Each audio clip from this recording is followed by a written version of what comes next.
Wewe baba vipi? Wewe mtu amenionea. Wewe mtoto wa kiume unakaa kabisa unalia barabarani hapa unasema kuna mtu amekuonea, mtoto wa kiume. Sasa wewe ukishindwa kulipambania taifa, nani anaweza kulipambania taifa? Wewe mwanaume unatakiwa upambane, pambana kweli. Tunaweza tukaingia kwenye majanga kama taifa, unatakiwa upambane. Wewe unakubali kuonewa mtoto wa kiume, ademu wako unaweza kumtetea? Babe. Mwanaume utakiwi kuangalia nani mbabe nani. Wewe unatakiwa upambane, fight for your life, fight your country. Wewe vipi? Mimi hapa mwanzo simwanda mtu yoyote. Mimi hata kijiji walikuwa wangapi? Mmoja tu. Wewe mtoto wa kiume unapigwa na na watu wengine nyinyi mnakuwa wazee. Ndio hapo huyo alikuwa ananionea. Usipende uchokozi na watu, yani usichokoze watu hata kidogo. Watu wengine wastaarabu, uchokoze watu bwana. Nanga. Watu wengine wanakuwa wastaarabu tu, uchokoze watu kaka. Wewe umekuaje unashtakisha nini? Unashtaki nini nakuuliza? Sisi tunaongea tu blaza.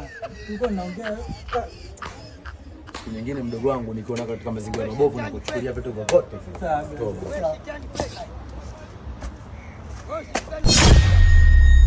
Matusi babu.